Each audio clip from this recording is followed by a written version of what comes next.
Long time no see. I'm working as a flight attendant here. What are you doing now, Tyler? After dropping out of high school. At the airport, after more than a decade, I ran into Ashley, a beautiful former classmate from France, with whom I had a falling out back in high school. She ridiculed me when I decided to drop out of high school. Being a high school dropout, you couldn't possibly be doing anything significant. Why are you even at the airport? Ashley still had that tough look in her eyes and spoke to me in a condescending manner. I answered, feeling a bit uneasy. I'm a pilot for your company.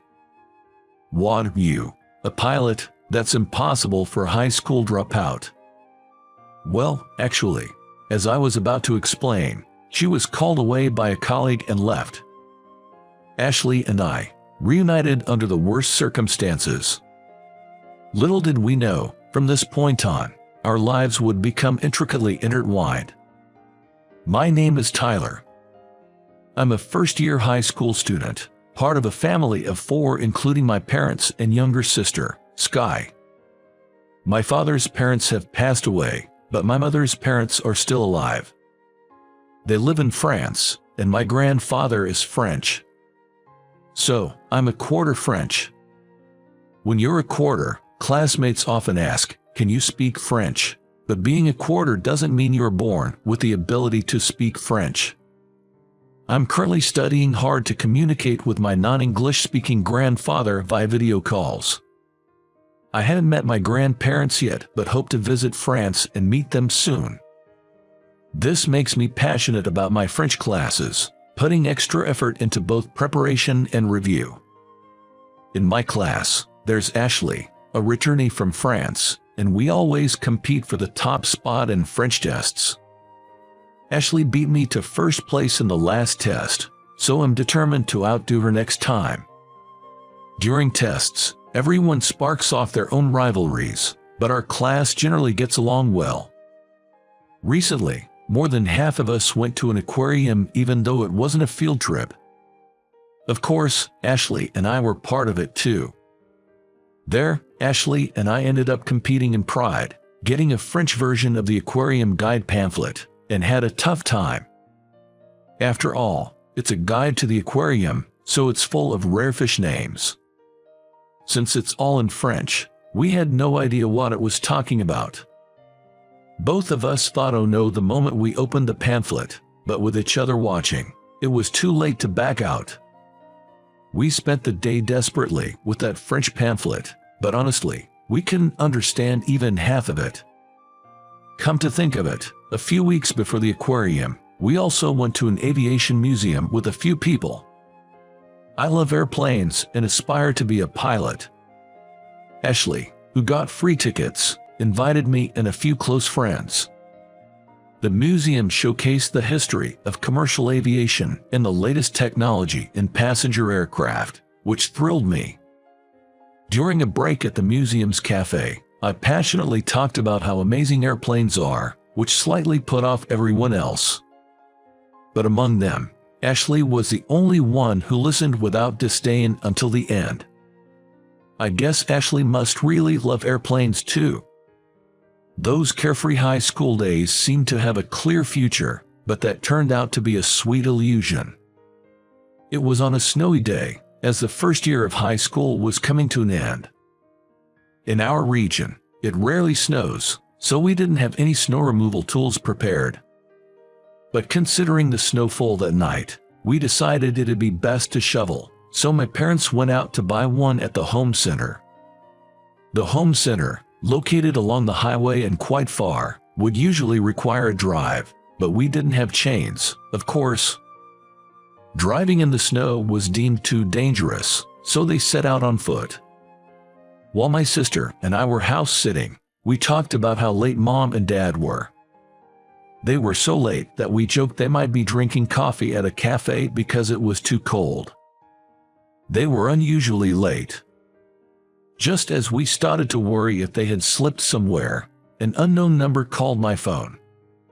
Hesitantly, I answered, only to find it was a call from the police. My parents had been hit by a truck that slipped while they were walking along the highway. An ambulance was called immediately, but they passed away before they could be operated on. It was I who answered the call, but my sister understood everything from my expression and burst into tears. Holding her, I cried too. The suddenness of it all left me unable to think. I was only 15 and could do nothing but cry with my sister. What were we to do now? With our paternal grandparents in the U.S. already passed away, our only option was our maternal grandparents in France. They flew to the U.S. immediately upon receiving the news. During the wake and the funeral, they proposed, "Why don't you come live with us in France? We have spare rooms, so you can each have your own, and don't worry about school. We can enroll you in one over there."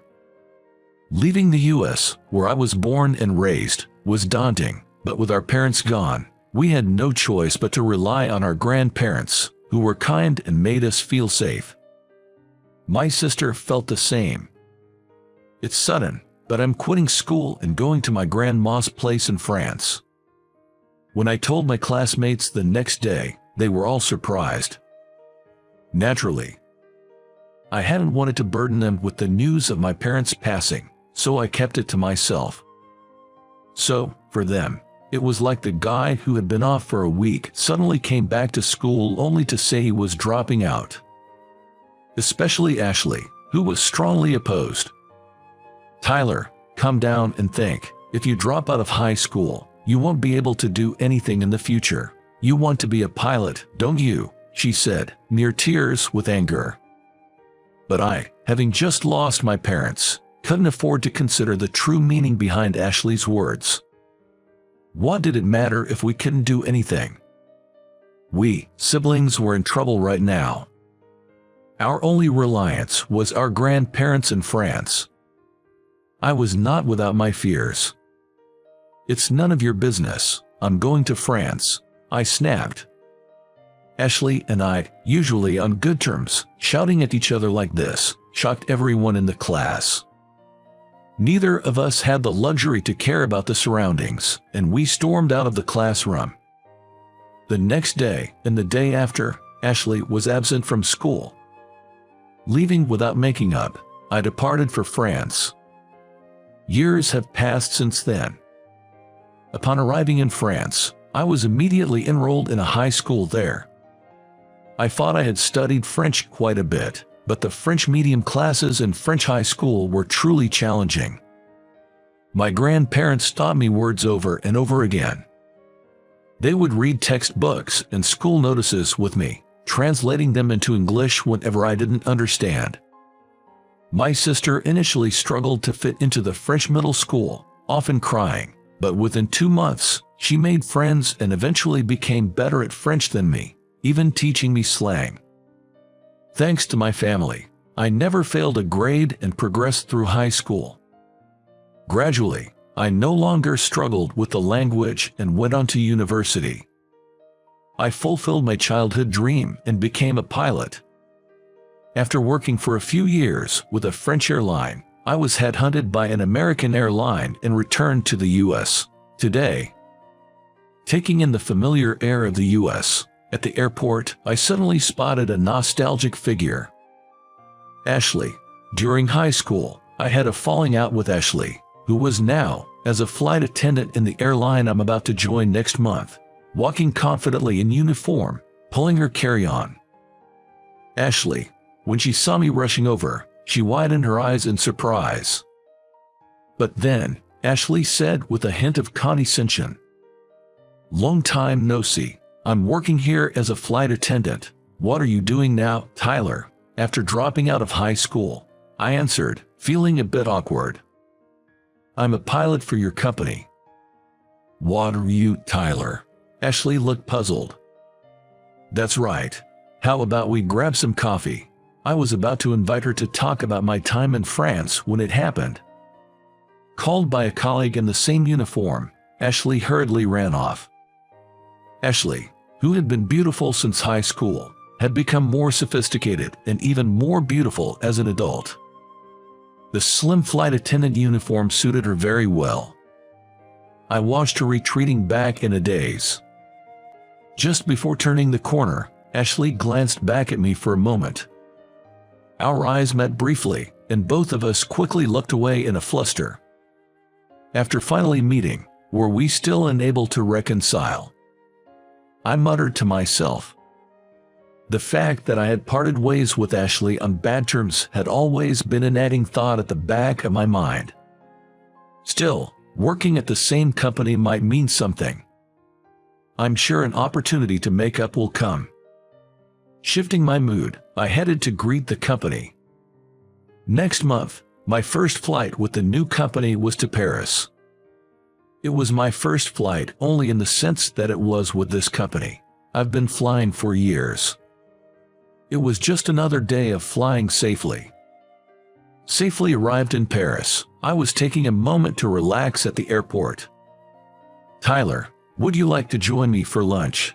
One of Ashley's colleagues, a flight attendant, invited me to have a meal. She was quite beautiful. Well, most flight attendants are, but she was particularly stunning. "Lunch sounds great. Hey, why don't we invite Ashley too?" I suggested, thinking it would be more fun with Ashley joining, but her colleague let out a small sigh and quickly walked away. "Tyler, you're as oblivious as ever," Ashley sighed. "What's the matter? You two not getting along or anyway?" "Ashley, how about lunch? I have a prior engagement." "Okay, no worries then." She curtly declined, leaving me aimlessly looking out the window. Despite saying she had a prior commitment, Ashley didn't leave immediately, but after a while, she glanced outside the window with me, then said "well then" and disappeared. I raised my hand slightly towards Ashley. She said she had a prior engagement, but I wondered if it was with her flight attendant friends. Ashley, traveling the world as she does. She might even have a boyfriend in Paris. The thought unsettled me for some reason. Maybe I still have feelings for Ashley. Of course, I liked Ashley back in high school, but that was over a decade ago. Even in France, there were girls I liked. I had a girlfriend during my university days, and there were a few women I fancied while working for the Canadian airline. Yet, being this unsettled just because a casual dinner invitation was declined. It seems I still haven't gotten over my first love. With a wry smile, I headed to a cafe for some bitter espresso and a light snack. A few days later, when I was piloting the flight back to the US from Paris, something happened. Just as we were about to arrive at Los Angeles, my plane got caught in severe turbulence. Until just before it hit, there were no abnormal readings on the instruments, so it must have occurred suddenly. The aircraft shook violently to the left and right.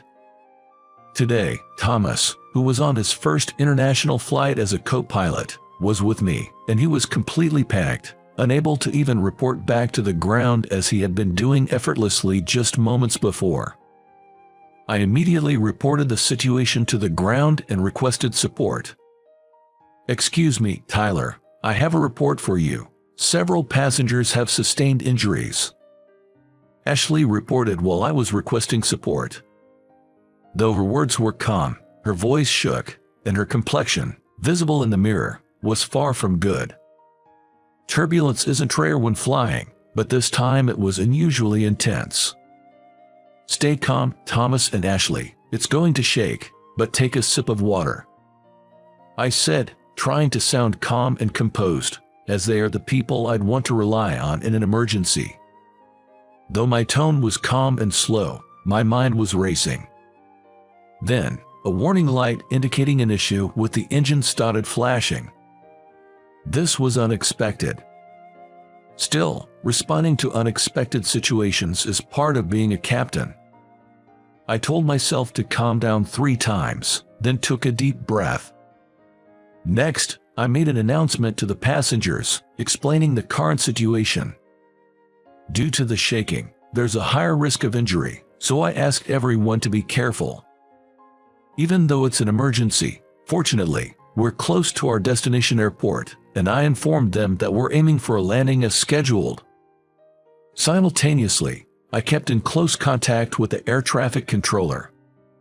Thomas's hands were still shaking, but since it was his first time on an international flight and he was faced with two issues at once, I could understand his panic. "Ashley, please support Thomas," I requested. "I understand the feeling of being overwhelmed, but he is still the co-pilot. It's crucial for Thomas to regain his composure quickly and support me." Ashley, who had taken a sip of water and looked a bit better, I asked her to follow up with Thomas. I was grateful that the air traffic controller was experienced. When the engine trouble occurred during the turbulence, I feared the worst. However, thanks to the controller's precise guidance and instructions, I managed to land the aircraft safely on the runway. Later, I heard that when we landed, the passengers inside the plane burst into applause. I regretted frightening them, but I was relieved that no one was seriously hurt, apart from some minor bruises and scrapes. "Tyler, you are an incredible person. I knew you were a skilled pilot from what the boss said, but this is beyond my expectations." After landing and seeing off the passengers, Thomas, who had returned to the cockpit, grabbed my hand while crying. No, I just did what a captain is supposed to do." In reality, my legs were trembling a bit, but I hid this nervousness and managed to smile. If it were any other pilot, the worst could have happened. I'm here and fine, and all the passengers are safe, all thanks to you, Tyler. Your judgment was really outstanding. It was the air traffic controller who gave us really precise instructions, so we owe it to them that we made it, I deflected. To overcome such a crisis and still be so humble, I'll strive to become a person like you, Tyler. Thomas, deeply moved by the safe landing, was crying for quite some time. After taking Thomas to the ground, I approached Ashley, who was inspecting inside the plane. "Ashley, are you okay?" I asked, noticing she seemed to be limping a bit. "Yes, I'm sorry for losing my composure earlier." "No, it's natural to be startled at first, but you quickly became calm and helped Thomas, which was a great help. I had to get back quickly to support the passengers because they were all anxious," Ashley said with a smile. "Did you hurt your foot?" "Just a little. I twisted my ankle while trying to support an elderly passenger during the turbulence." "Let me take a look. I'll take care of it," I offered. I made Ashley sit down, carefully applied a wet compress, and wrapped it with a bandage. Wearing heels probably made the twist worse. It was swollen badly. There was also a cut on her knee, possibly injured at the same time, which I disinfected. Tyler," Ashley began, wincing from the pain of disinfection. "I said something terrible when you told me you were leaving high school. It's late, but I'm sorry." "It's okay, don't worry about it. I was also stressed and spoke harshly at that time. Sorry." "Later I heard about your family situation. I didn't know you were going through that at the time. I was just scared and sad that you were leaving for another country, and I said those things to make you stay. After hearing about your family, I regretted what I said so much." "It's all right. I hadn't told anyone about my family situation either. Let's consider this a reconciliation, okay?" While tying the bandage on her knee, I smiled at Ashley. Ashley also smiled. Yes, a reconciliation after 15 years. After the turbulence incident, Ashley and I were able to return to the carefree relationship we used to have. I continued to be a captain, flying around the world, and Ashley, as a flight attendant on international flights, often flew on the same planes as me. Of course, all flight attendants support me as a captain, but with Ashley, our mutual understanding helped me a lot as she quickly grasped what I needed. Ashley also said, "I feel more at ease on the planes you pilot than anyone else's." We maintained a good relationship. But there was one problem with our good working relationship. I still had feelings for Ashley, but now that we had become good colleagues, I didn't know how to tell her. I tried to ask her out several times, especially after long flights, but I was always interrupted by colleagues or ended up talking about work, and my feelings remained unspoken. We'll attend without ever being able to ask her out. They say first loves are never fulfilled. It was on one of those days, filled with such aching emotions. Ashley came and sat beside me as I was gazing at airplanes on the rooftop of the airport. "Tyler, have you eaten yet?" "Not yet. I was just spacing out, watching the planes." "I thought so. Here, I bought you a sandwich too." "Oh, thanks. You're so thoughtful." "Of course, you haven't changed since high school. Back then, you'd get so engrossed in talking about planes that you'd skip lunch." "Really? I don't remember that." "Yes, but I enjoyed listening to you talk passionately about planes. I didn't realize it then, but I became interested in planes too. That's why I became a flight attendant." "I made you decide on a career because of me." "Oh, no, I'm grateful to you. I think this job suits me." Ashley always looks me in the eye when she talks, but today she didn't. "I was really happy that you were the only one who listened to me talk about planes until the end. Even when I went to Canada, I couldn't forget about you, Ashley." "Me too." Her voice was inaudible, but I saw Ashley's lips move. Thinking it was now or never to ask her out, I took a deep breath. "Ashley, I still have feelings for you." "Tyler." Ashley's voice choked up. "Ashley, will you be with me, with marriage in mind?" Her response was lost in the roar of a departing airplane. But her face was full of smiles. "Ashley, I love you." As I embraced her slender shoulders, Ashley shed large tears with her sparkling eyes. "Tyler, I've loved you too, all this time. I always wanted to be more honest and jump into your arms, but I always ended up being stubborn, unable to say I wanted to be with you." "It's okay, Ashley. I understand. I love everything about you, even your slightly clumsy ways. Let's always be together from now on the ground and in the sky. Promise we'll always be together. Don't go anywhere anymore." "I won't go anywhere. If I do, it will be with you, Ashley." I remembered the time when I dropped out of high school. Back then, I was just a child, powerless, able only to walk away. But now, it's different. I've become an adult who stands on his own.